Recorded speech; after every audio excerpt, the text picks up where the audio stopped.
हर हर महादेव। तो आज इस वीडियो में हम जानने वाले हैं पाइथन के बारे में। तो इस वन शॉट वीडियो में हम पूरा पाइथन को कवर करेंगे। अगर कोई टॉपिक्स रह जाते हैं, कोई कंसेप्ट रह जाते तो आप कमेंट सेक्शन में कमेंट करके ज़रूर बता सकते हैं। तो अब हम शुरू करते हैं पाइथन लैंग्वेज को। ठीक है, तो सबसे पहले बात आती है व्हाट इज पाइथन। पाइथन है क्या?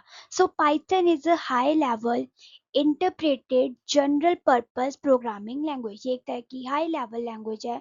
मतलब इसका जो सिंटेक्स है वो ह्यूमन फ्रेंडली सिंटेक्स होता है। ईजिली जो इंसान है वो इसको समझ सकता है। दूसरी बात है, इसके अंदर इंटरप्रेटेड लैंग्वेज है। मतलब एग्जीक्यूटेड बाय पाइथन का इंटरप्रेटर इसको एग्जीक्यूट करता है। अब इंटरप्रेटेड का मतलब क्या होता है?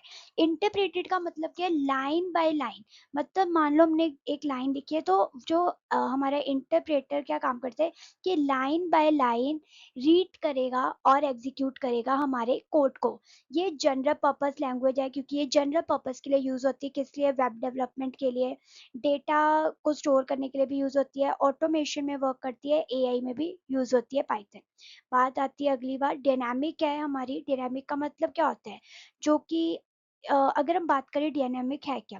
डायनामिक क्या है कि हर एक वक्त चेंज हो रही है, चेंज होती रहती है, चलती रहती है। डायनामिक का ये मतलब है। Type check that run time में इसका टाइप जो है चेक होता है। ठीक है, इसके बाद आगे चलते हैं। So why do people love Python? लोगों को पाइथन इतनी पसंद क्यों है? मैक्सिमम जो प्रोग्रामर्स होते हैं पाइथन को प्रेफरेंस क्यों देते हैं? क्यों?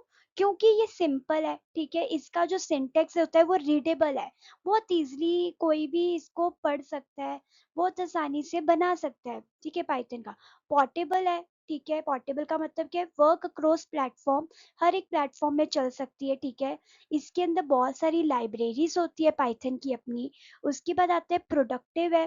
ठीक है, less code for many task, बड़े बहुत सारे टास्क के लिए इसके लिए कम ही कोड लगता है। ठीक है, और आती है बात फ्लेक्सिबल है हमारी जो पाइथन। ठीक है, उसके बाद ये ओपन सोर्स है, फ्री टू यूज है, कोई भी इसे यूज कर सकता है। इसीलिए पाइथन को ज्यादा लोग पसंद करते हैं। सो ये यहाँ पे लाइन लिखी हुई है कि Python is a simple portable interpreted and open source language. Okay, तो आगे कंटिन्यू करते हैं हम। तो what is the story behind the name? अब पाइथन का जो नाम है, पाइथन क्यों पड़ा? क्यों पड़ा? अब आपको बताएगा कि पाइथन नाम का एक स्नेक है, बट इसकी स्टोरी किसी स्नेक से रिलेटेड नहीं है। तो जो नेम जो था ये इंस्पायर्ड था किससे? ब्रिटिश कॉमेडी ग्रुप के एक शो का नाम, मतलब ग्रुप का नाम था मोंटी पाइथन। इस नाम से इंस्पायर्ड होके इसका नाम, इस लैंग्वेज का नाम क्या रखा गया? पाइथन। सो इसके जो क्रिएटर है वो गिडो वैन रूजम इसके क्रिएटर है। और ये फर्स्ट रिलीज हुई थी 1991 में। ठीक है, इसका नेम जो है वो स्नेक के पीछे नहीं रखा गया। ठीक है, उसके बाद बात करते हैं, आगे चलते हैं। सो पाइथन के वर्जन्स क्या है? तो पाइथन के जो मेजर वर्जन्स है वो है Python 1.x, Python 2.x and Python 3.x। So Python 3 जो कि मॉडर्न पाइथन वर्जन फैमिली है। ठीक है, जो कि करंटली यूज की जा रही है, जो है पाइथन 3। और पाइथन 2 जो है वो नो लॉन्गर सपोर्टेड। अब पाइथन 2 को ज्यादा यूज नहीं किया जाता है। अब बेसिकली न्यू वर्जन कौन सा है? पाइथन 3। आगे चलते हैं। तो पाइथन इंटरप्रेटर एंड आईडीई में क्या फर्क है? सो पाइथन इंटरप्रेटर अभी मैंने पीछे ही समझाया था कि इंटरप्रेटर का क्या मतलब है? लाइन बाय लाइन को कोड को चेक करता है और हमारा क्या कहते हैं, एग्जीक्यूट करता है कोड को। ठीक है, सो बेसिकली पाइथन इंटरप्रेटर क्या कर रहा है? एग्जीक्यूट करता है पाइथन के इंस्ट्रक्शंस को, सपोर्ट करता है इंटरैक्टिव एग्जीक्यूशन को। ठीक है, also runs dot P Y files को ये रन करता है। अब डॉट पी वाई जो है हमारी पाइथन फाइल्स की क्या है? एक्सटेंशन है। ये बात याद रखना कि हमारी डॉट पी वाई क्या है? एक्सटेंशन है पाइथन की फाइल्स के लिए। अगर हम कभी भी कोई कोड बना रहे हैं तो हमें कोड का, जो भी हम पाइथन के कोड का एक नाम लिखेंगे तो बाद में हमें डॉट पी आई लगाना पड़ता है ताकि उसकी फाइल को हम डिफाइन कर सके। अब बात आती है कि आईडीई क्या है? सो इंटरग्रेटेड डेवलपमेंट एनवायरनमेंट। सो एक तरह का वो इन्वायरमेंट जिसके अंदर हम मान लो कोडिंग कर रहे हैं, या तो क्या प्रोवाइड कर रहा है, ये आईडीई हमें प्रोवाइड क्या कर रहा है, कोड एडिटर प्रोवाइड कर रहा है जिसके अंदर हम कोड लिख सकते हैं, डीबगिंग प्रोवाइड करता है, ठीक है, फाइल मैनेजमेंट प्रोवाइड करता है, एग्जीक्यूशन टूल्स प्रोवाइड करता है, कौन, आईडीई, ठीक है। अब इसमें एग्जांपल्स कौन सी है, इसमें एग्जांपल आता है आईडीएलई, वीएस कोड जिसमें मैक्सिमम लोग कोडिंग करते हैं, पाई चार्म, ठीक है, और जुपिटर नोटबुक भी कहते हैं इसे, ठीक है। उसके बाद आगे चलते हैं, पाइथन का सिंटेक्स। अब बेसिकली अगर हम कहें कि हमें हेलो वर्ल्ड को प्रिंट कराना है, हमें एक आउटपुट शो करानी है, क्या, हेलो वर्ल्ड, तो हम पाइथन के अंदर जब भी कोई हमें आउटपुट शो करवानी होती है, लाइक हमें एक आउटपुट शो करवानी है, तो हम क्या लिखते हैं, प्रिंट फंक्शन का यूज करते हैं। किसका यूज करते हैं हम, प्रिंट फंक्शन का यूज किया जाता है। तो आप इस कोड में भी देख रहे हो गए कि कैसे पाइथन के अंदर कैसे हेलो वर्ल्ड प्रिंट किया गया है। तो इसमें सबसे पहले क्या किया है कि प्रिंट फंक्शन डिफाइन किया गया है। इस फंक्शन के अंदर हमने एक स्ट्रिंग को डिफाइन किया है जिसका नाम है हेलो वर्ल्ड, और स्ट्रिंग किस में लिखी गई है, डबल कोट्स में लिखी गई है, ठीक है। और यहाँ पे ये क्या है, इसका आउटपुट है, ठीक है, ये आउटपुट है। अब मान लेते हैं ये तो है कि कैसे आउटपुट दे सकते हैं हम पाइथन के अंदर, ठीक है। अब बात आती है कि अगर हमें यूजर से क्या लेना हो, यूजर से हमें क्या लेना है, इनपुट, तो वो कैसे लेंगे हम, ठीक है। तो इसका एक कोड बता देती हूँ क्योंकि इस पीपीटी में मैंने शायद वो स्किप हो गया वो पार्ट, बट इसमें हम शो करते हैं कि कैसे हम यूजर से इनपुट ले सकते हैं पाइथन के अंदर। तो सबसे पहले आपको एक वेरिएबल नेम लिखना है, लाइक लिख लो, नेम लिखा हमने, इक्वल्स टू, ये एक वेरिएबल हमने डिफाइन किया नेम नाम का, और उसके अंदर हमने क्या लिखा, इनपुट, ठीक है, इनपुट फंक्शन डिफाइन किया। उस इनपुट फंक्शन के अंदर अब हम क्या लिखेंगे, तो ये यहाँ पे स्पेस नहीं है तो मैं यहाँ पे लिख के दिखा रही हूँ कि आपने डबल कोट्स लगाने हैं, ठीक है। डबल कोट्स के अंदर लिखोगे एंड एंटर योर नेम, ठीक है, ये हमने लिखा जब, और यहाँ पे कॉलन लगा के और कोट्स को बंद कर देंगे, और हमारी ये पैरेंथेसिस को भी हम बंद कर देंगे। अब ये तो हो गया कि कैसे हमने इनपुट, अब ये क्या है, जैसे हमने लिखा ये चीज जो हमने किया, फिर हम क्या लिखेंगे, प्रिंट, प्रिंट किया हमने क्या, हेलो नेम, ठीक है, एक वेरिएबल को भी इसके साथ वो कर दिया हमने, आउटपुट के रूप में दिखा दिया। अब ये कैसे, ये चलेगा कैसे, अब क्या होगा कि सबसे पहले जब हम देखेगा वेरिएबल को देखेगा, तो सबसे आएगा इनपुट में जो हमने दिया है कि हमें ये वाला जो चीज है, ये वाली चीज किससे लेनी है, यूजर से लेनी है। तो बेसिकली जब आउटपुट आएगा कैसे आएगा, आउटपुट में आएगा कि सबसे पहले एंटर योर नेम, ठीक है, एंटर योर नेम करो, ठीक है। फिर यहाँ पे आप लिख सकते हो अपना नाम, कुछ भी जो भी आपका नाम होगा आप लिखोगे, लाइक मैं एक एग्जांपल दे देती हूँ, ए बी सी हम एक नेम ले लेते हैं, ये आपने एंटर किया। अब हमारा आउटपुट कैसे आएगा, जैसे आप एंटर करोगे तो आएगा हेलो ए बी सी, ऐसी इसकी क्या आएगी, आउटपुट शो होगी। तो ये था कि कैसे हम यूजर से यूजर से क्या ले सकते हैं, इनपुट कैसे ले सकते हैं, ठीक है। आगे चलते हैं, आगे बात आती है कमेंट्स क्या होते हैं। सो कमेंट जो है एक तरह से हैश का यूज करके आप पाइथन के अंदर कमेंट्स को डिफाइन कर सकते हैं, जैसे यहाँ पे आपने देखा होगा hash this is a Python program. So ये कमेंट के एक तरीके से हमें, एक तरीके से क्या कर रहा है, कोड को इजीली रीडेबल कर रहा है, कि हमें अंडरस्टैंडेबल हो रहा है कि कैसे इस कोड के जो हमने नीचे कोड लिखा है वो चीज में हम कर क्या रहे हैं, ठीक है। जैसे इसमें लिखा था this is a program, Python का प्रोग्राम है, तो यहाँ पे आपने देखा कि प्रिंट किया हुआ है, बट लेकिन जब आउटपुट आएगी उस पे कमेंट कभी भी शो नहीं होता है। ये सिर्फ आपके आपके लिए होता है इजीली डिफाइन करना, कि हमें कंफ्यूजन ना हो, क्रिएट ना हो कंफ्यूजन यूजर को, ठीक है, यूजर को नहीं, आपको जब आप कोड लिख रहे हो आपको कंफ्यूजन ना हो कि आपने कहाँ कहाँ क्या लिखा था, ठीक है। अब बात आती है इसका पर्पस क्या होता है कमेंट का, एक्सप्लेन करता है कोड को, इम्प्रूव करता है रीडेबिलिटी को, टेम्परेरी इग्नोर, कोड को इग्नोर करता है, ठीक है। मतलब बेसिकली कह रहे हैं, क्या कह रहा है इस चीज का, क्या मतलब है कि कोड जो है इसको इग्नोर करेगा, ठीक है। कोड सिर्फ जब भी आप एग्जीक्यूट करोगे, जब भी एग्जीक्यूट होगा आपका कोड, तो हमारी सिर्फ यही चीज को देखेगा, इस चीज को नहीं देखेगा, वो सिर्फ हमारे लिए है, सिर्फ हम देख सकते हैं कि हमने कोड में किया क्या है। कमेंट्स आर नॉट एग्जीक्यूटेड, ये चीज याद रखनी कि कमेंट कभी भी एग्जीक्यूट नहीं होते, ठीक है। आगे चलते हैं, अब बात करते हैं इंडेंटेशन क्या होती है। सो इंडेंटेशन क्या करता है, define a block of a code, block code के ब्लॉक को क्या करता है, डिफाइन करता है। Python commonly uses four space for indentation. अगर हम इंडेंटेशन को बेसिकली पढ़े तो इंडेंटेशन का मतलब क्या, स्पेसिंग। ये बहुत ज्यादा, ये याद रखना ये बात, इंडेंटेशन का बहुत बड़ा रोल है हमारे पाइथन के अंदर। अगर आप इंडेंटेशन या स्पेसिंग नहीं दोगे कोड में तो आपके जब आउटपुट में एरर आ सकता है, ठीक है। एरर शो कर देगा, पाइथन का जो भी कंपाइलर है वो क्या कर देगा, एरर शो कर देगा। अगर आप इस कोड को देखो, इसमें एक कंडीशन दी है कि इफ एज इज ग्रेटर और इक्वल्स टू 18, अगर वो ग्रेटर है या इक्वल है किसके, 18 के, तो प्रिंट क्या करो, एलिजिबल को प्रिंट करो। अब आपको यहाँ पे दिख रहा है ये चीज, ये वाला कोड दिख रहा है आपको। अब ये वाला कोड देखो, इसमें क्या है, सिंपल सेम ही है, बट इन पे फर्क क्या है, इसके अंदर क्या दी गई है, फोर स्पेस दी गई है, 1 2 3, फोर स्पेसिंग दी गई है। ये आपको याद रखने की फोर स्पेसिस होती है इंडेंटेशन की, ठीक है।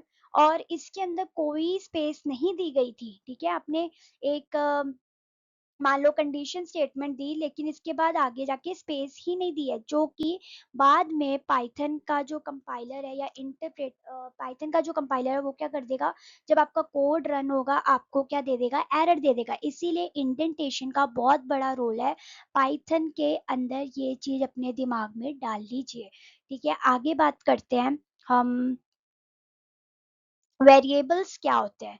सो वेरिएबल्स क्या है, variables are containers for storing data values. Data के वैल्यूज को जो कंटेन करता है वो कंटेनर, जो कि क्या कर रहे हैं, कंटेनर्स मतलब क्या करें, डेटा के वैल्यूज को स्टोर करें। मान लो एक हमारे पास, एक एग्जांपल ले लेते हैं, एक हमारे पास डिब्बा है, ठीक है। इस डिब्बे के अंदर बहुत सारी बॉल्स पड़ी हुई है, ठीक है, बहुत सारी बॉल्स पड़ी हुई है। अब ये क्या सारी, ये क्या एक काम करिए, डेटा है, ये डेटा को स्टोर किया किसने किया है, वेरिएबल ने स्टोर किया हुआ है ना, ये कंटेनर है, बेसिकली तो कंटेनर है। ये वेरिएबल्स ने क्या स्टोर किया हुआ है, डेटा को स्टोर किया हुआ है, ठीक है। ऐसे इस चीज का आप समझ सकते हैं।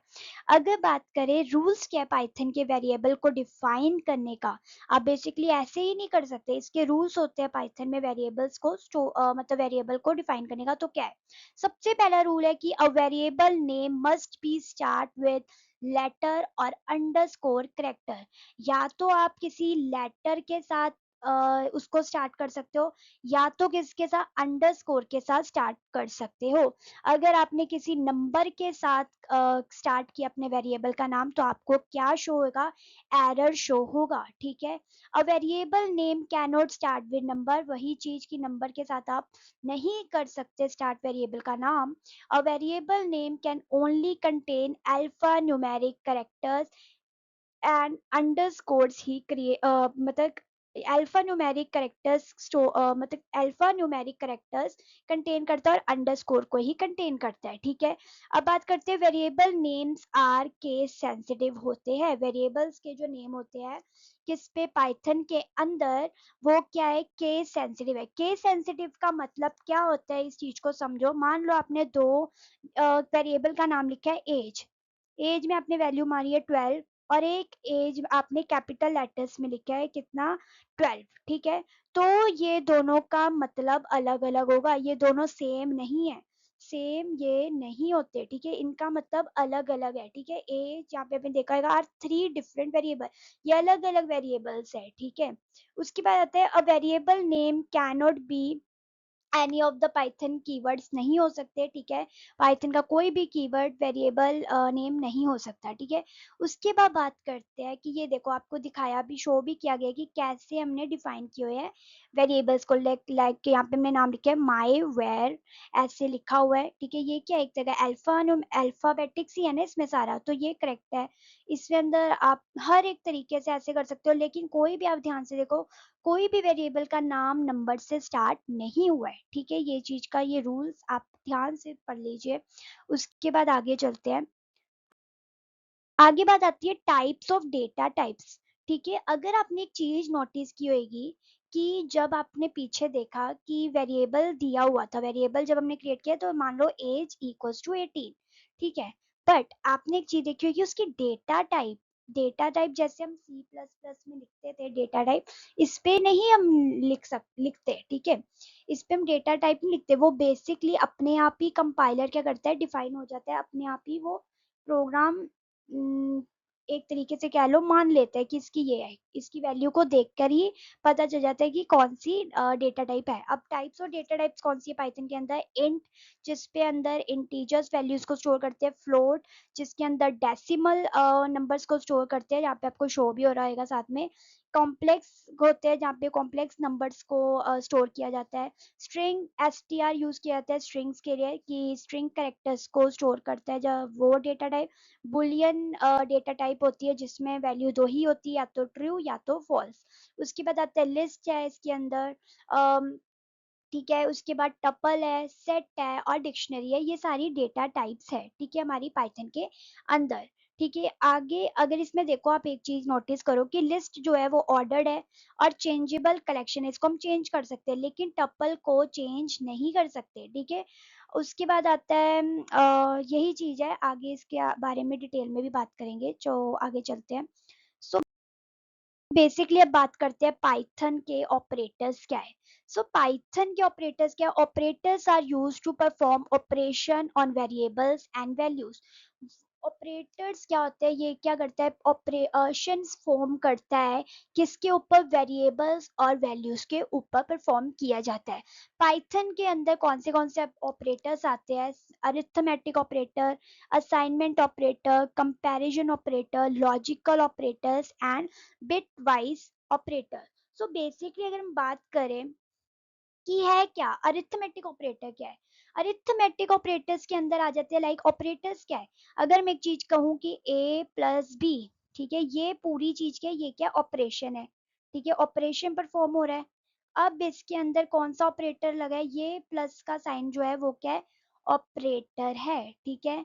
उसके बाद बात करें ए और बी, ये क्या ऑपरेंड्स है, ठीक है, ये चीज याद रखना, ये क्या है ऑपरेंड्स, ठीक है। ऑपरेंड्स वो होते हैं जिनके अंदर ऑपरेशन फॉर्म हो रहा है, जिसके ऊपर ऑपरेशन फॉर्म हो रहा है, ऑपरेटर वो है जिसकी मदद से ऑपरेशन हो रहा है, ठीक है। देखो अब अरिथमेटिक ऑपरेटर्स कौन से हैं, लाइक हमने लिखा प्रिंट एक्स प्लस वाई, ये सारे क्या, plus operator, minus operator, multiplication का साइन है ये, जिसे एस्टेरिस्क भी कहा जाता है, डिवीजन का साइन, मॉड्यूलस, ठीक है, एक्सपोनेंटेशन और फ्लोर डिवीजन, ये सारी चीजें इसमें परफॉर्म की जाती है, ये सारे अरिथमेटिक ऑपरेटर्स है। लाइक मान लो हमने x की वैल्यू क्या दी हुई है, यहाँ पे आप अगर शो हो रहा है आपको, तो x की वैल्यू 18 दी गई है और y की वैल्यू क्या दी गई है, 4। जब हमने पहला जो चीज की क्या थी, x प्लस वाई, एडिशन हुआ, जब एडिशन हुआ 18 प्लस 4 कितना हुआ, 22, और आउटपुट में क्या है, 22। उसी तरीके से बाकी जब ऑपरेशन परफॉर्म होंगे ऐसे आउटपुट आपको शो हो जाएगा, 14, 72, 4.5, 2104976 और 4, ये सारा है अरिथमेटिक ऑपरेटर। आगे चलते हैं, तो अब बात आती है असाइनमेंट ऑपरेटर। असाइनमेंट ऑपरेटर से बात की जाए, असाइन क्या होता है, किसी वैल्यू को असाइन करना, ठीक है। तो x इक्वल्स टू 10 अगर हमने क्या कर दिया, असाइन कर दिया कि x कितना है, 10 है, ठीक है, ये चीज ये शो कर रहा है, ठीक है। प्लस इक्वल टू कि x प्लस इक्वल्स टू 5, ऐसे ये क्या चीज बता रहे हैं, इसका मीनिंग क्या है कि x की जो वैल्यू है वो x तो है, जो भी वैल्यू दी गई होगी उसके साथ प्लस क्या कर देना, 5। मान लो इसमें अगर मान लो 10 दी हुई है, 10 प्लस 5 कितना हुआ, 15 हो गया, ठीक है, ऐसे शो कर रहा है, ठीक है। उसी तरीके से बाकी भी है, minus equals to, asterisk equals to, slash equal to, slash slash equals to, modulus equals to, exponentiation equals to, ये सब चीजें। आगे बात करते हैं कंपैरिजन ऑपरेटर। कंपैरिजन ऑपरेटर्स वो ऑपरेटर होते हैं जिसकी मदद से हम दो वैल्यूज को क्या करते हैं, कंपेयर करते हैं। अब कंपेयर करने के लिए like equal equal, not equal, ठीक है, greater than, less than, greater than और इक्वल, और लेस देन और इक्वल टू, ठीक है। इसमें मान लो इसमें क्या कहा गया, रिजल्ट किसमें आएगा, या तो ट्रू या तो फॉल्स, ऐसा रिजल्ट आता है कंपैरिजन ऑपरेटर में। लाइक देखो इसमें लिखे 5 इक्वल्स टू 5, 5 इक्वल टू 5, ये बात सही है, हाँ 5 इक्वल है किसके, 5 के। 5 इज नॉट इक्वल टू 3, ये बात भी सही है कि 5 3 के इक्वल नहीं है। 5 इज ग्रेटर देन 3, यस ये बात सही है। 5 इज लेस देन 3, फॉल्स, क्योंकि 5 तो बड़ा है 3 से, ठीक है। वही चीज आपने ये चीजों को समझना है। आगे बात करते हैं हम। लॉजिकल ऑपरेटर्स क्या होते हैं? लॉजिकल ऑपरेटर जिसपे लॉजिक लग रहा है, ठीक है।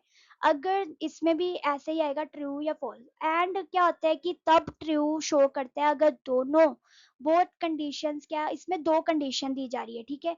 अगर दोनों कंडीशन ट्रू है तभी क्या आएगा, आउटपुट ट्रू आएगा, नहीं तो क्या आएगा, फॉल्स आएगा। अब और का मतलब क्या होता है, एक कंडीशन क्या होनी चाहिए, ट्रू होनी चाहिए तभी ट्रू आएगा। नॉट का मतलब क्या होता है, रिवर्स कर, अगर आंसर ट्रू आ रहा है तो क्वेश्चन क्या आ जाएगा, फॉल्स हो जाएगा, मतलब आउटपुट क्या आ जाएगा, फॉल्स हो जाएगा। अगर मैं सिंपल कहूँ इस चीज को समझने के लिए, तो आपको क्या लगता है, आप अगर एक पेपर दिया हो तो पेपर के अंदर मान लो क्वेश्चन 1 एंड क्वेश्चन 2 दिया हो, तो एंड का क्या मतलब होता है, हम जब भी पेपर देते हैं तो उसका मतलब क्या होता है कि हाँ दोनों क्वेश्चंस को अटेम्प्ट करना है। लेकिन इसी क्वेश्चन में ऐसे लिखे क्वेश्चन 1 और क्वेश्चन 2, इसका मतलब क्या होता है, इनमें से एक क्वेश्चन करना है। वही चीज का लॉजिक है कि हाँ दोनों में से, और का क्या मतलब है कि दोनों में से एक क्वेश्चन, मतलब एक स्टेटमेंट कंडीशन सही होगी तो आंसर ट्रू आएगा, ठीक है। आगे बात करते हैं हम बिट वाइज ऑपरेटर्स की। सो बिटवाइज ऑपरेटर्स में कौन से आते हैं, बिटवाइज एंड, बिटवाइज और, बिटवाइज एक्सओर, ठीक है, बिटवाइज नॉट, ठीक है। ये कह लो लेफ्ट शिफ्ट दी हुई है और राइट शिफ्ट, ये सारे हमारे बिटवाइज ऑपरेटर है। अगर इनमें से मैं एक चीज को समझूं तो कैसे समझते हैं, देखो बिटवाइज ऑपरेटर के अंदर बेसिकली बात क्या की जाती है, नंबर्स के बाइनरी बिट के साथ काम करते हैं, ठीक है। जो नंबर्स के बाइनरी बिट्स है उनके साथ काम करते हैं। जैसे इसमें आपने एग्जांपल देखी होगी 5 एंड 3। एक चीज को समझाती हूँ, 5, अब 5 की जो बिट वैल्यू है वो कैसी होगी, बिट वाइज वैल्यू कह लो, ठीक है। बाइनरी बिट क्या है 5 की, तो वो है 1015 की है, ठीक है। और 3 की क्या है, 1111, ठीक है। सॉरी 0111 है इसकी 3 की, ठीक है। अब देखो, अब इसमें क्या होता है, एंड का अगर आपने पीछे पढ़ा, अभी इसी में पढ़ा कि बोथ कंडीशन क्या होनी चाहिए, ट्रू होनी चाहिए, ठीक है। अब इसमें देखो, दोनों में अगर 1 1 है, ठीक है, अगर दोनों में 1 1 है तो यहाँ पे वैल्यू क्या आ जाएगी, 1 आ जाएगी। अब दो इसमें तो एक में ही है 1, तो इसमें क्या आ जाएगा, 0 हो जाएगा, और यहाँ पे भी 1 एक ही है तो इधर का 0। तो ये ऐसे कंडीशन चेक होती है बिटवाइज ऑपरेटर्स में, ठीक है। आगे चलते हैं, ठीक है। अब बात आती है कंट्रोल फ्लो क्या होता है, ठीक है। कंट्रोल फ्लो के बारे में पढ़ेंगे अब। So control flow refers to order in which statement of a Python program are executed. ये एक तरह का मान लो फ्लो है, ऑर्डर है, जो बता रहा है कि हमारा पाइथन का जो प्रोग्राम है वो कैसे चल रहा है। मान फ्लो का मतलब क्या होता है, जैसे एक पानी फ्लो कर रहा है, ये पानी यहाँ से फ्लो करके यहाँ तक जा रहा है, ठीक है। एक पॉइंट बता रहा है कि कैसे हमारा पानी का जो है फ्लो हो रहा है, ठीक है। उसी तरीके से कि कैसे हमारा प्रोग्राम जो है उसके अंदर काम कैसे चल रहा है, ठीक है। By default Python execute statement from top to bottom का अप्रोच जो है वो फॉलो करता है पाइथन, ठीक है। अब इसके अंदर बहुत सारे स्टेटमेंट्स कह लो, ठीक है, वो आती है, ठीक है। लाइक सबसे पहला आता है कंट्रोल फ्लो, फ्लो में सिलेक्शन कंट्रोल, या इसको डिसीजन मेकिंग स्टेटमेंट भी कहा जाता है, या इसे कंडीशनल स्टेटमेंट्स भी कहा जाता है। एक कंडीशन के बेसिस में हम करते हैं, ठीक है। अगर अब बात करें कि सिलेक्शन कंट्रोल है क्या, सो सिलेक्शन कंट्रोल क्या है कि इसमें क्या आता है, सबसे पहले आती है इफ स्टेटमेंट, ठीक है। इफ स्टेटमेंट में क्या है कि आप इफ स्टेटमेंट देखोगे कि लाइक इस पे एक ही कंडीशन दी होगी, अगर वो कंडीशन ट्रू है तो आपको आउटपुट शो हो जाएगा, नहीं तो नहीं आएगा। और इफ एल्स की बात करें तो आपको एक इफ स्टेटमेंट जो होगी, अगर इफ वाली कंडीशन सही है तो आपको ये वाला आउटपुट शो होएगा, अगर एल्स वाली स्टेटमेंट सही है तो ये होगी कंडीशन के बेसिस में, ठीक है, क्या दी होगी। और इफ एलिफ एल स्टेटमेंट, इस चीज को मैं समझाती हूँ कि कैसे करना होता है। सो देखो, अब यहाँ पे देखो मार्क्स इक्वल्स टू 75, उन्होंने कहा है मार्क्स क्या है 75 पे, एक वेरिएबल दिया उस पे वैल्यू दे दी 75। अब कंडीशन क्या दी गई है, if marks is greater than 70, अगर 70 से ज्यादा नंबर है तो प्रिंट क्या कर दो, आउटपुट पास कर दो। अब इसके यहाँ पे अगर वो देखेगा कि मार्क्स तो यहाँ पे 75 है, हाँ स्टेटमेंट तो सही कह रही है, तो यहाँ पे क्या शो हो गया, आउटपुट पास। उसी तरीके से उन्होंने कहा कि इफ मार्क्स जो है वो ग्रेटर है 70 से, ठीक है, पर देखिए यहाँ पे कितने मार्क्स दिए हुए हैं 42, तो यहाँ पे इफ स्टेटमेंट गलत हो गई है, तो ये किसको देगा, एल स्टेटमेंट को, और यहाँ पे आउटपुट क्या आ जाएगा, फेल आ जाएगा, ठीक है। उसके बाद आता है इफ एलिफ एल स्टेटमेंट क्या है, देखो इसमें मार्क्स जो है, इस अगर इस चीज को समझाऊं इसको, तो ये क्या है कि आपको एक मार्क्स दिए हुए है किसके इक्वल, 75 के आपको मार्क्स दिए है। इसमें पहली कंडीशन क्या लिखी हुई है, इफ मार्क्स ग्रेटर और इक्वल्स टू 90, अगर जो मार्क्स है वो ग्रेटर है किससे, 90 से, या इक्वल है 90 के, तो प्रिंट कर दो क्या, क्या प्रिंट करना है, प्रिंट करना है ग्रेड ए, ग्रेड ए आ जाओ। और फिर स्टेटमेंट लिखी हुई है एलिफ, एलिफ का क्या मतलब, एलिफ में मैं आपको बताती हूँ एलिफ का क्या मतलब है, पहले ये समझो कोड को। एलिफ जो है देखो, मार्क्स हमें लिखा कि ग्रेटर और इक्वल टू है 75, अगर इक्वल है 75 के या ग्रेटर है तो 75 सो लिख दो ग्रेड बी, और अगर वो 50 के ग्रेटर या इक्वल है तो ग्रेड सी लिख दो, और नहीं तो क्या लिख दो, फेल लिख दो। अगर कोई भी कंडीशन मैच नहीं कर रही तो सीधा लिख दो फेल। अब बात आती है कि एलिफ क्या है, तो एलिफ को एक जगह क्या बोला जाता है, एल्स इफ भी कहा जाता है, ठीक है, ठीक है, एल्स इफ स्टेटमेंट भी से कहा जाता है, कि मल्टीपल कंडीशंस को चेक करने के लिए यूज होता है हमारा एलिफ स्टेटमेंट, ठीक है। ये एलिफ जो है वर्ड वो यूज होता है, ठीक है। इस चीज को आपको पता चल गई होगी कि कैसे हमारे if statement, if L statement, if elif L statement क्या है, इनको डिसीजन मेकिंग स्टेटमेंट्स कहा जाते हैं, कंडीशन बेस्ड स्टेटमेंट्स भी कहा जाते हैं, ठीक है। ये थे सिलेक्शन कंट्रोल। आगे बात करते हैं, बात करते हैं नेस्टेड कंडीशंस क्या होती है। नेस्टेड कंडीशन का मतलब क्या है, इफ स्टेटमेंट के अंदर दूसरी इफ स्टेटमेंट को डिफाइन करना, उसे ही हम नेस्टेड कहते हैं। एक इफ स्टेटमेंट के अंदर दूसरी इफ स्टेटमेंट, यही क्या है, नेस्टेड कहा गया है, ठीक है। अब बात करें मार्क्स की, यहाँ पे अगर एग्जांपल देखिए, उन्होंने कहा कि मार्क्स किसके इक्वल है, 85 के। अगर इफ मार्क्स ग्रेटर और 40 के इक्वल है तो आप दूसरी स्टेटमेंट के अंदर जाना, इफ मार्क्स ग्रेटर और इक्वल टू 80 है तो यहाँ पे एक्सीलेंट आ जाएगा, नहीं तो क्या आ जाएगा, गुड, ठीक है। एल्स फिर से आएगा कि फेल, ठीक है, फेल आ जाएगा, ठीक है।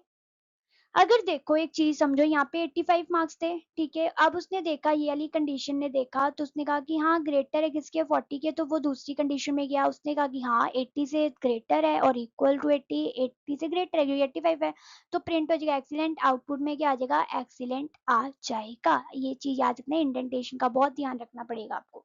उसके बाद बात करते हैं लूपिंग की। लूपिंग का मतलब होता है कोई चीज तब तक चलती है जब तक कंडीशन जो है सेटिस्फाइड नहीं हो जाती, तब तक चलेगा। कि मैंने कहा है किसी को कि तूने ये काम 2 दिन में खत्म करना है, तो वो इंसान 2 दिन तक काम करता रहेगा, जब तक उसका काम खत्म नहीं होएगा उस दिन का टाइमिंग तक, तब तक वो काम करता रहेगा, ठीक है। Loops are use to execute a block of statement repeatedly, block को चलाता रहता है जब तक कंडीशन सेटिस्फाइड ना हो जाए। अब यहाँ पे आप देखो, 4 i इन रेंज 1 से लेकर 6 तक आप रेंज को लेके जाओ आई की, ठीक है। अब इसमें जब चलेगी तो कहाँ तक चलेगी, इसका मतलब क्या होता है, 1 से तो शुरू करनी है लेकिन 6 को इंक्लूड नहीं करना है, 1 से लेके 6 तक, ठीक है, 6 तक, लेकिन 6 को उसमें इंक्लूड नहीं करना है। तो यहाँ पे क्या शो हो जाएगा, 1 2 3 4 5, ये कंडीशन, ये वाली लूपिंग को क्या बोला जाता है, फोर लूप कहा जाता है, ठीक है। अब इसके अंदर बात करते हैं वाइल लूप क्या होती है। वाइल लूप में आप देखो i इक्वल्स टू 1, ठीक है, इन्होंने वाइल किया i, इसमें लिखा है i लेस और इक्वल्स टू 5, अगर i जो है वो लेस और इक्वल टू 5 है तो प्रिंट कर दो क्या, i को प्रिंट कर दो, i क्या हो जाएगा, i प्लस इक्वल्स टू 1। जब ये चलती रहेगी तो कैसे होगा कि i के साथ एक ऐड करते रहना, ताकि हमारी वो स्टेटमेंट जो है वो चलती रहे। तो आप इसमें देख भी सकते हो कि i की जो वैल्यू दी हुई है वो क्या दी हुई है आपको, 1 दी हुई है। तो आपका आउटपुट्स कैसे आए, 1 2 3 4 5, ये चीज आई, ठीक है। दिख रहा है आपको, शो भी हो रहेगा कि 1 2 3 4 5 आपको आए। तो अगर हम बात करें कि वाइल लूप है क्या वैसे। तो वाइल लूप क्या है, वाइल लूप का यूज तब होता है जब हमें किसी स्टेटमेंट या ब्लॉक का जो कोड होता है, जब तक कंडीशन ट्रू है तब तक रिपीटली वो एग्जीक्यूट होगा, जब तक कंडीशन ट्रू चलेगी। जैसी कंडीशन ट्रू खत्म हुई वैसे ही वो बंद हो जाएगा। लाइक मान लो अब इसमें बंद क्यों हुआ, देखो एक चीज समझो कि आपने देखा कि उसने कहा था कि आई ग्रेटर और इक्वल्स टू होना चाहिए 5 के, ठीक है। अब आई की वैल्यू क्या थी ये, अब इन्होंने एक कंडीशन दी थी I plus one equals to one, पहली तो आई की वैल्यू आएगी वन क्योंकि वो वन है। अब उन्होंने किया वन प्लस वन कितना हो गया, टू, ठीक है, ये आई टू आ गई, ठीक है, ये किसके इक्वल आ रहा है, हाँ ग्रेटर और मतलब लेस और इक्वल टू 5 है, हाँ ये बात सही है। अब उन्होंने कहा टू प्लस वन कितना हो गया थ्री, वो भी 5 से छोटा है, और ठीक है, फिर आ गया थ्री प्लस वन कितना हो गया फोर, ठीक है, फिर आ गया four plus one equals to five. अगर वो अगले कंडीशन में जाता तो कंडीशन क्या थी, five plus one equals to six, जो कि सिक्स, इधर कंडीशन क्या दी हुई थी कि वाइल तब तक चलना है आई जो है ग्रेटर है, मतलब आई जो है वो स्मॉलर है किससे, फाइव से या इक्वल है। अब यहाँ पे तो आ गया इक्वल तक आ गया, अब सिक्स तो बड़ा हो जाता है, इसीलिए ये कंडीशन यहीं तक, मतलब जो हमारी लूपिंग है वो यहीं तक स्टॉप हो जाएगी, उसके बाद वो नहीं चलेगी, ठीक है, यही है वाइल लूप, इसे बोला जाता है वाइल लूप। आगे चलते हैं हम ब्रेक और कंटिन्यू स्टेटमेंट की। तो बेसिकली ब्रेक और कंटिन्यू स्टेटमेंट को जंपिंग स्टेटमेंट्स भी कहा जाते हैं कई जगह में। अम, और उसके बाद हम बात करें ब्रेक क्या है। The break statement immediately terminate the loop, जहां पे भी ब्रेक लग गया वहां से जो लूप है वो क्या हो जाएगी, बंद हो जाएगी, वहीं पे वो छोड़ देगी उस चीज को, ठीक है। अगर जहां पे भी ब्रेक लग गई, ठीक है, उन्होंने कहा था इस चीज को देखो, फोर आई इन रेंज कहाँ तक जाना था, वन से लेकर सिक्स तक जाना था, उन्होंने ये बात कही हुई थी फोर लूप में। लेकिन इसमें कंडीशन थी अगर आई किसके इक्वल आ जाए, थ्री के इक्वल आ जाए, वहां पे ही क्या कर दो, उसको टर्मिनेट कर दो, लूप को खत्म कर दो। अब जैसे वन हुआ टू हुआ, उसके बाद जैसे उसने देखा थ्री आ गया, उसने थ्री को क्योंकि यहाँ पे ब्रेक लगानी थी, इधर टर्मिनेट करना था, तो यहाँ पे कैंसिल हो गई लूप और वो टू तक ही रुक गई, ठीक है। उसके बाद आते हैं continue. The continue statement skip the current iteration को स्किप कर देता है and moves to the next. Continue का मतलब ही क्या होता है, ब्रेक का अगर आप सिंपल लगाओ कि ब्रेक मतलब रुक जाना, रुक जाओ, ठीक है। कंटिन्यू का मतलब है चलते जाओ कंटिन्यू करते रहो करते रहो करते रहो, ठीक है, वही चीज इसमें दिखाया जा रहा है कि उन्होंने कहा है कि अगर उस कंडीशन को, जो कंडीशन है उसको छोड़ के बाकी में आप कंटिन्यू होते रहो।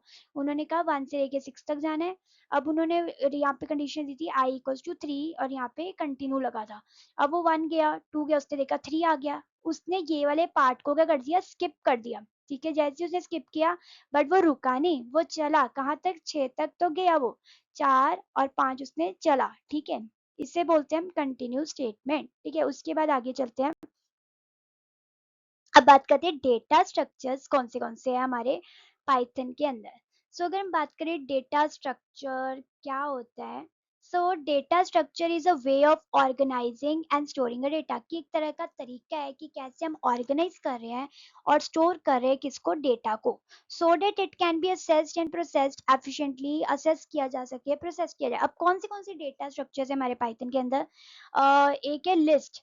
List is an order and mutable collection of element. Mutable क्या होता है, अगर मैं mutable की बात करूं, जो चेंज हो सकती है, ठीक है, चेंज हो सकती है, ठीक है, ऑर्डर है, एक ऑर्डर में चल रही है, ठीक है। लाइक देखो ये लिस्ट को डिफाइन करने के लिए हम स्क्वायर ब्रैकेट्स के अंदर लिस्ट को डिफाइन करते हैं, ये बात याद रखना। हम स्क्वायर ब्रैकेट के अंदर किसको करते हैं, लिस्ट को डिफाइन करते हैं। यहाँ पे देखो marks equals to square bracket लगाई और 85 90 78 92, ठीक है, एक ऑर्डर में है, ठीक है।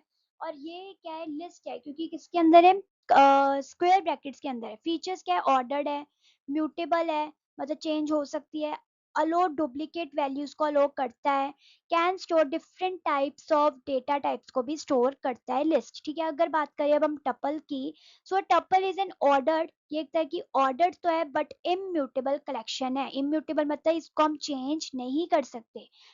इसमें आप देख सकते हो पैरेंथेसिस के अंदर अगर वो जो हमें दी हुई है वो क्या होती है, टपल होती है, ठीक है। लिस्ट दी होती है, मतलब लिस्ट नहीं कह लो, एक तरह का ऑर्डर दिया रहता है हमें। तो उसमें जैसे मान लो ये देखो डेज लिखा, हमने पैरेंथेसिस लगाया, इसमें हमने एक लिखा मंडे, ट्यूसडे, वेडनेसडे, ये सारी क्या है, एक टप्पल हमने क्रिएट कर दिया, ठीक है। टप्पल को हम किस में करते हैं, पैरेंथेसिस में करते हैं डिफाइन, ठीक है। ये देखो इसका फीचर क्या, ऑर्डर्ड है, इम्यूटेबल है, कैनोट बी चेंज नहीं कर सकते, अलो डुप्लीकेट वैल्यूज को अलो करता है। आगे बात करते हैं सेट की।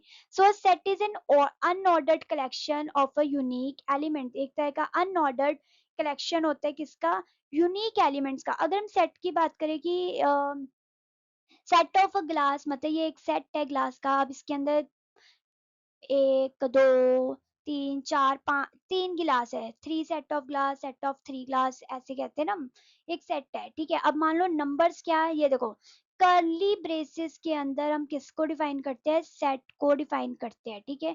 अब हमने देखा 10 20 30 10, ये सारी चीजें ये करता है, ठीक है। आउटपुट कैसे आएगा, देखो इसके अंदर आउटपुट जो आएगा कैसे आएगा, 10 20 और 30, ऐसे इसका आउटपुट आएगा। अब आप देखो इसमें एक चीज नोटिस करो, यहाँ पे 10 था, यहाँ पे 10 था, बट लेकिन इसमें 10 एक ही बारी दिखा है, क्योंकि ये डुप्लीकेट को अलो नहीं करता।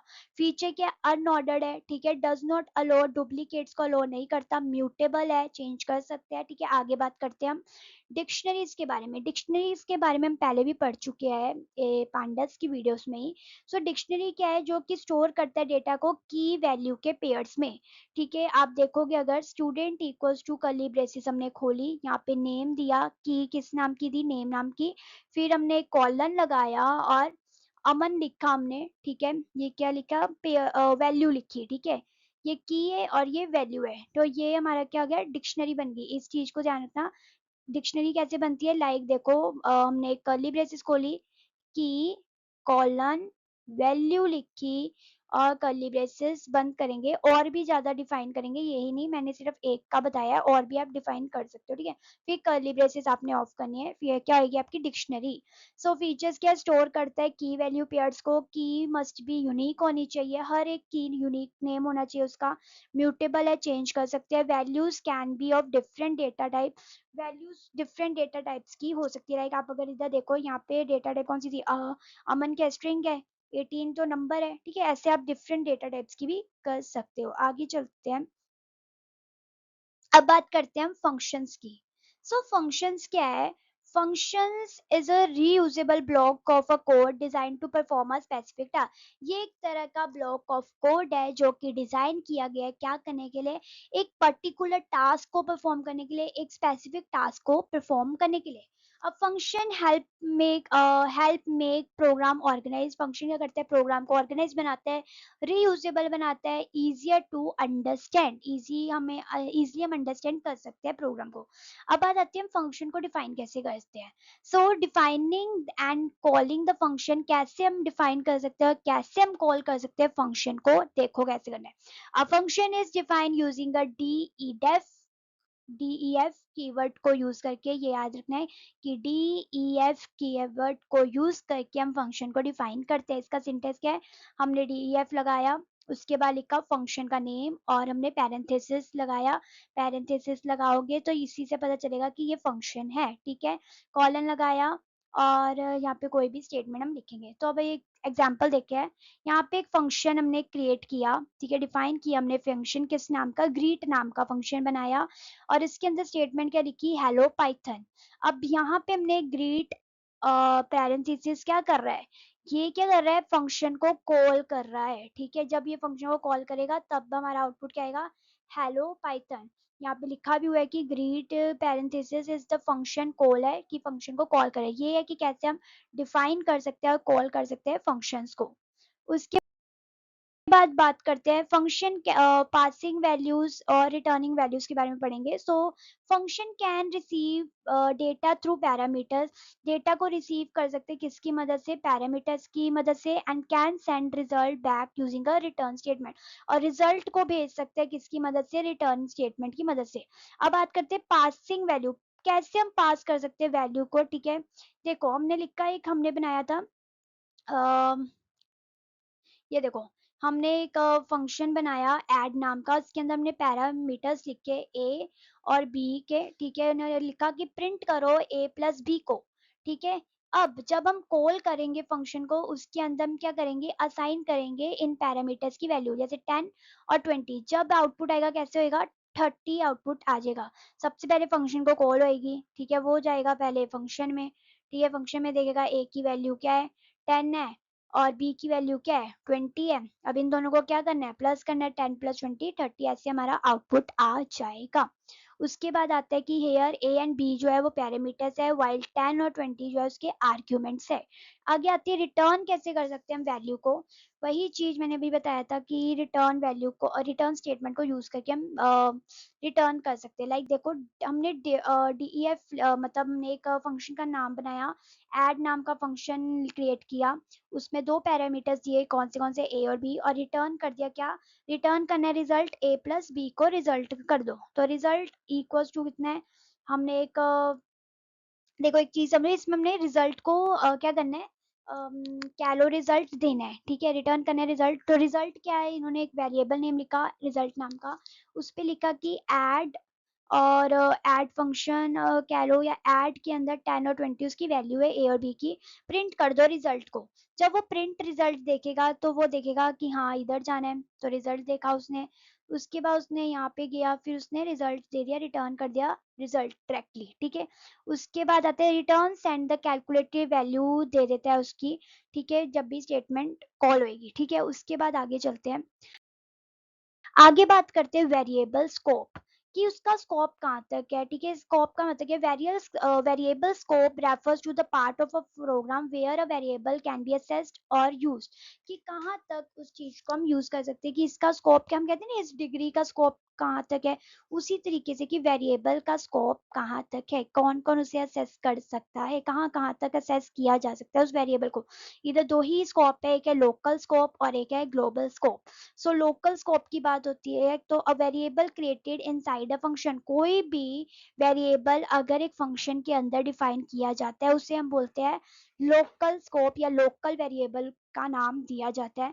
अगर आप देखो यहाँ पे हमने डिस्प्ले नाम का फंक्शन बनाया है, इसके अंदर जो वेरिएबल क्रिएट किया है वो क्या, लोकल वेरिएबल है, ठीक है। ये सिर्फ इसी के लिए यूज होगा, ठीक है, यहाँ यही फंक्शन में ये यूज होगा और कहीं पे ये यूज नहीं होगा, ठीक है। लोकल का मतलब ये होता है कि ये इसी लोकली हम यूज कर सकते हैं और बाहर उसको नहीं यूज कर सकते, ठीक है। उसके बाद आते हैं global, a variable created outside all function as global scope, ठीक है। वो फंक्शन जो फंक्शंस के बाहर क्रिएट होता है, ठीक है, वो वेरिएबल जो फंक्शन के बाहर क्रिएट होता है उसे हम कहीं पे भी यूज कर सकते हैं, ग्लोबली कहीं पे भी यूज हो सकता है वो, ठीक है। देखो, अगर यहाँ पे लिखा है x इक्वल्स टू 20, हमने एक वेरिएबल बनाया, ये है ग्लोबल वेरिएबल, ठीक है, जिसको आप कहीं पे भी यूज करते हो। जैसे एक फंक्शन क्रिएट किया डिस्प्ले नाम का, फिर इसमें आया प्रिंट एक्स, अब यहाँ पे एक्स तो इधर नहीं दिया हुआ था, तो वो कौन सा वेरिएबल को लेगा, ये वाले ग्लोबल वेरिएबल का यूज करेगा, ठीक है। इससे हमारा डिस्प्ले जब किया फंक्शन को कॉल की डिस्प्ले फंक्शन को, तो क्या आंसर आया 20, ठीक है। ये है लोकल और ग्लोबल वेरिएबल के बीच में अंतर। आगे बात करते हैं रिकर्सिव फंक्शंस के बारे में। सो रिकर्शन क्या होता है, is when function call itself, जब एक फंक्शन अपने आप को दोबारा से कॉल करता है, अपने आप को कॉल करता है, उसे हम क्या कहते हैं, रिकर्शन। सो रिकर्सिव फंक्शन क्या है, is a function that call itself again and again to solve a problem, वो फंक्शन जो कि अपने आप को बार बार क्या कर रहा है, कॉल कर रहा है, ताकि वो एक प्रॉब्लम को क्या कर सके, सॉल्व कर सके, उसे कहते हैं हम क्या, रिकर्सिव फंक्शन, ठीक है। Every recursive function must has two part, हर एक रिकर्सिव फंक्शन के दो पार्ट होते हैं, एक होती है बेस केस और एक होती है रिकर्सिव बेस और recursive case. So base case क्या है, condition that stop the recursion, जो कि वो कंडीशन जो कि रिकर्शन को स्टॉप करती है। और रिकर्सिव केस वो है the function calling itself with a modified argument के साथ बार बार अपने आप को कॉल करता है। तो यहाँ पे इसका सिंटेक्स है ये कि कैसे हम करते हैं इसको, तो देखो, इधर हमने एक फंक्शन क्रिएट करेंगे पहले, तो उसके अंदर बेस कंडीशन देंगे लाइक इफ कंडीशन और रिटर्न कर देंगे रिजल्ट, और फिर हम क्या देंगे, रिकर्सिव कॉल देंगे लाइक रिटर्न फंक्शन, ये इसका सिंटेक्स है। उसके इस चीज से समझते हैं तो ज्यादा क्लियरली होगा। तो उन्होंने कहा है कि DEF DEF मतलब फंक्शन क्रिएट करे फैक्टोरियल नाम का, जिसमें हमने पैरामीटर दिया है n, ठीक है। इफ n इक्वल और इक्वल टू 1, अगर n जो है वो किसके इक्वल आ जाए, 1 के इक्वल आ जाए तो रिटर्न कर दो 1, ठीक है। नहीं तो एल्स कर दो क्या, return n multiplication factorial n-1, और प्रिंट कर दो फैक्टोरियल 5, ठीक है।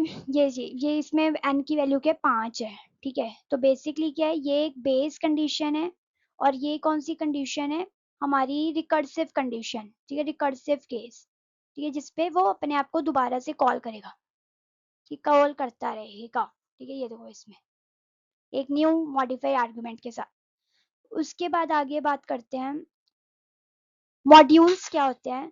सो मॉड्यूल्स की अगर बात करें, so module is a Python file है जो कि कंटेन करता है कोड को, सच एज फंक्शंस, वेरिएबल्स और क्लासेस को, ठीक है। जो कि कंटेन कर रहा है कोड को। Modules help reuse a code in different program, जिसकी मदद से हम कोड को रीयूज कर सकते हैं हर एक प्रोग्राम्स के अंदर। सो पाइथन के अंदर बहुत सारे बिल्ट इन मॉड्यूल्स होते हैं जो पहले से ही बने हुए हैं, like math, random and date time, जिनको हम यूज कर सकते हैं अपने प्रोग्राम के अंदर। सो मॉड्यूल्स का क्या पर्पस है, कोड को रीयूजेबिलिटी करता है, rewrite code once and use it again. ये क्या फॉलो कर रहा है, कि राइट कोड, एक बार ही कोड को लिखो और इसको बार बार आप यूज कर सकते हो। इजी मेंटेन करना इजी है, इजी टू मॉडिफाई है, डिबग कोड करना इजी है, अवॉइड रेपिटेशन, बार बार रिपीट करने की जरूरत नहीं होती, हमें बार बार कोड को लिखने की जरूरत नहीं होती। ये है मॉड्यूल्स, ठीक है। आगे बात करते हैं इसके अंदर कि मॉड्यूल को इंपोर्ट कैसे किया जाए। The import statement is use to include a module in a program. अगर हमें एक प्रोग्राम के अंदर मॉड्यूल डालना है तो कैसे करेंगे, तो हम यूज करेंगे किसका, इंपोर्ट स्टेटमेंट का यूज करेंगे। लाइक इंपोर्ट लिखा और इसमें लिखा हमने मॉड्यूल नेम, मॉड्यूल का नाम हमने शो कर दिया, ठीक है। आगे आता है बात फ्रॉम इंपोर्ट स्टेटमेंट का क्या मतलब है, use to import specific member को इंपोर्ट करने के लिए, कहाँ से, मॉड्यूल से, ठीक है। उसे हम यूज करते हैं from import. From module name import member, ठीक है। उन्होंने कहा कि इस वाले मॉड्यूल से ये वाले मेंबर को इंपोर्ट कर दो। From import let us use the imported member without writing the module name, bar bar module के नेम को लिखने के बिना हम वो चीज कर सकते हैं, ठीक है। आगे बात आती है मेन एट्रीब्यूट, इसमें अंडरस्कोर अंडरस्कोर डबल अंडरस्कोर लगे हुए हैं, और मेन एट्रीब्यूट है, is not an attribute by itself, ये एट्रीब्यूट नहीं अपने आप में। In Python we commonly use the special variable name with value main के साथ हम ये यूज करते हैं when Python file is run directly, जब पाइथन की फाइल क्या हो, डायरेक्टली रन हो, ठीक है। जैसे देखो इफ हमने लिखा कंडीशन कैसे, नेम वाली, वही जो एट्रीब्यूट लिखा हमने उसके साथ मेन वाला लगाया, ठीक है, और प्रिंट कर दिया this file is running directly, वो चीज मतलब जब फाइल में अपने आप रन करती है। ये फाइल स्टेटमेंट में बेसिकली शायद यूज होता है, ठीक है। उसके बाद आगे बात करते हैं हम एक्सेप्शनल हैंडलिंग क्या होती है। सो एक्सेप्शनल हैंडलिंग की बात करें, so exceptional handling is a process of detecting and handling error, कि कैसे हम डिटेक्ट कर सकते हैं या हैंडल कर सकते हैं एरर को जो कि हमारे प्रोग्राम के अंदर होते हैं जब वो प्रोग्राम रन होता है, so that program does not terminate unexpected, क्या कि उसके अंदर कोई एरर ना आ जाए, मतलब बाद में टर्मिनेट ना हो जाए हमारा प्रोग्राम। सो एरर क्या है, a problem that prevents a program from working correctly, जो कि हमारे प्रोग्राम में प्रोग्राम को अच्छे से काम करने में दिक्कत देती है, ठीक है। उसे बोलते हैं एरर आ गया भाई, हमारा प्रोग्राम चल नहीं रहा, ठीक है। कॉमन टाइप्स के एरर्स की सिंटेक्स एरर आ जाता है, रन टाइम एरर आ जाता है, या लॉजिकल एरर आ जाते हैं। लाइक सिंटेक्स एरर में क्या होता है कि या प्रोग्रामर ने सिंटेक्स ही गलत लिख दिया, ठीक है, इंडेंटेशन ही गलत दे दी। रन टाइम एरर में कि प्रोग्राम तो सही चल रहा है लेकिन जब रन टाइम मतलब उसको चला रहे तब नहीं चल रहा है, ठीक है। कोड बिल्कुल सही लिखा है लेकिन कुछ कारण से वो एरर दे रहा है। फिर आते हैं लॉजिकल एरर, जो कि क्या है कि आपने लॉजिक ही गलत लिख दिया है शायद, जिसके कारण एरर क्रिएट हो रहा है। अब हमारी बात आती है एक्सेप्शन एंडिंग के अंदर कौन सी एक्सेप्शंस होती है। जीरो डिवीजन एरर, जिसको किसके लिए यूज किया जाता है, अगर आप कोई भी नंबर को जीरो के साथ डिवाइड करें, क्योंकि कोई भी नंबर जीरो के साथ डिवाइड नहीं होता है, ठीक है। तो इसीलिए आ जाता है आपका zero division error, value error अगर वैल्यू ही गलत लिख दी है, टाइप एरर अगर डेटा टाइप गलत यूज कर रहे हो आप, एक दूसरा डेटा टाइप है एक दूसरा डेटा टाइप है, नेम एरर आ जाना, अनडिफाइंड वेरिएबल्स को यूज करना, उसको डिफाइन ना किया, तब आते हैं नेम एरर। इंडेक्स एरर, अगर इंडेक्स ही गलत लिखा हो, की एरर आ सकता है, ठीक है। कोई डिक्शनरी की जो है वो मिस है, तब फाइल नॉट फाउंड एरर, अगर वो फाइल आपने एग्जिस्ट ही नहीं करते आपके सिस्टम में और आपने वो डिफाइन कर दिया, तो आपके अंदर आ जाएगा फाइल नॉट फाउंड एरर, ठीक है। उसके बाद आगे चलते हैं कि Python mainly use try and except for exception handling है। एक्सेप्शन हैंडलिंग को करने के लिए दो ही स्टेटमेंट यूज होती है, एक दो ही ब्लॉक यूज होते हैं, ट्राई और एक्सेप्ट, ठीक है। So the try block let you test a block of a code for a error, वो चेक कर रहा है, टेस्ट कर रहा है ब्लॉक। ट्राई क्या कर रहा है कि फाइंड करने में, एरर को फाइंड करने में मदद कर रहा है। The except block let you handle the error, कि अगर एरर मिल गया तो उसको हैंडल कैसे करना है, वो कौन करता है, एक्सप्लेन करता है, डिफाइन करता है except block. You can use else keyword को यूज कर सकते हैं, क्या करने के लिए, डिफाइन करने के लिए block of code to be executed if no error. अगर कोई एरर नहीं हुआ तो एल्स वाले कीवर्ड को डिफाइन करके भी हम वो चीज कर सकते हैं शो।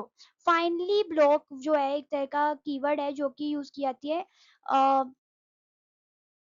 अगर if the try block raises an error और नोट, अगर ट्राई ब्लॉक है वो जो एरर रिलेज नहीं कर पा रहा है या नहीं है उसमें कोई एरर, ठीक है। लाइक इस वाले प्रोग्राम को देखते हैं कि यहाँ पे हमने एक ट्राई ब्लॉक लिखा कि नंबर 1 है 10 और नंबर 2 क्या है 0 है, ठीक है। और उन्होंने कहा कि रिजल्ट नंबर 1 को डिवाइड कर दो नंबर 2 के साथ। अब 0 के साथ कभी भी कोई नंबर डिवाइड नहीं होता है। ये क्या कर रहा है, क्रिएट क्या कर रहा है, एरर को क्या कर रहा है, क्रिएट कर रहा है, एरर को क्रिएट कर रहा है, ठीक है। यहाँ पे एरर है, अब ये क्या करे, एक्सेप्ट करे कि कैसे हमें उसे हैंडल करना है। सो अगर एरर आता है तो यहाँ पे एक्सेप्ट है कि 0 डिवीजन एरर आया है, यहाँ पे ये चीज डिफाइन करनी पड़ेगी कौन सा एरर हो रहा है ऊपर, ठीक है। तो प्रिंट कर दो क्या, error can not divide a number by 0, ये स्टेटमेंट शो हो जाएगी, ठीक है। और यहाँ पे बेसिकली दिखाया गया है कि क्या आप प्रिंट कर रहे हो, क्या क्या, ठीक है। तो ये था हमारा कि कैसे हम एक्सेप्शन को हैंडल कर सकते हैं। उसके बाद आगे फाइल हैंडलिंग क्या होती है। So a file is use to store data permanently on a computer. एक फाइल में आप क्या करते हो बेसिकली, अगर आपके कंप्यूटर्स के अंदर भी फोल्डर्स होंगी, फाइल्स होंगी, उसके अंदर क्या है, उसके अंदर और सारे डेटा जो है वो आपने स्टोर किए हुए हैं। लेकिन अगर बात करें the key function for working with files in Python, अगर कौन सी की यूज की जाती है कि हम पाइथन के अंदर फाइल्स के साथ काम करते हैं, वो होता है ओपन फंक्शन को यूज किया जाता है, ठीक है। ओपन फंक्शन को यूज किया जाता है। The open function take two parameters लेता है, ओपन फंक्शन फाइल का नेम और उसका मोड। अब यहाँ पे 4 डिफरेंट मोड्स है हमारे ओपन करने के लिए। आर जो कि रीड करने के लिए यूज किया जाता है, ठीक है। ए अपेंड करने के लिए, ठीक है, ठीक है। और डब्ल्यू किसके लिए, राइट मोड में ओपन करता है। एक्स जो है create the specified file, return an error if the file exist. Specified file को क्रिएट करने के लिए एक्स मोड यूज होता है, ठीक है, अगर मैं क्रिएट करनी हो, ठीक है। उसके बाद बात करें, अब ये देखो इसका ये सिंटेक्स है कि एफ हमने एक नाम वेरिएबल दे दिया कि एफ है इक्वल्स टू ओपन करो, ओपन फंक्शन लगाया, उसके अंदर हमने फाइल का नाम लिख दिया, ठीक है। और यहाँ पे इन्होंने एक पैरामीटर दिया कि फाइल का नेम है, इसमें दोनों दिया है कि फाइल का नेम और यहाँ पे क्या दिया है, मोड दिया हुआ है कि किस मोड में खोलना है। इन्होंने किस मोड में खोला है, रीड मोड में खोला है, ठीक है। उसके बाद आगे चलते हैं, आगे बात करते हैं रीडिंग फंक्शंस कौन से होते हैं हमारे। We can read the content of a text file को रीड करने के लिए हम यूज करते हैं रीड फंक्शन का यूज करते हैं। और रीड लाइन किसके लिए यूज होता है, read one line at a time, एक लाइन को एक ही टाइम में रीड करने के लिए रीड लाइन यूज होता है। और रीड लाइंस किसके लिए यूज होते हैं, जब हम मल्टीपल लाइंस को रीड कर सकते हैं, ठीक है। और उन्हें किस में रिटर्न करते हैं, लिस्ट में, लिस्ट की फॉर्म में उसे भेजते हैं, उसे होते हैं रीड लाइन। अब राइट फंक्शंस कौन से राइट फंक्शंस में आता है, लाइक राइट फंक्शन किसके लिए यूज होता है, write one string to a file, एक स्ट्रिंग को लिख सकते हो। राइट लाइंस का क्या है कि मल्टीपल स्ट्रिंग्स को आप फाइल में लिख सकते हो। और क्लोज जो है, क्लोज फंक्शन यूज किया जाता है क्या करने के लिए, फाइल को क्लोज करने के लिए। तो यही था हमारा फाइल हैंडलिंग के बारे में, और ये सारे जो कंसेप्ट है वो खत्म हो चुके हैं। अगर कोई भी डाउट हो तो कमेंट सेक्शन में लिखिए। Thank you.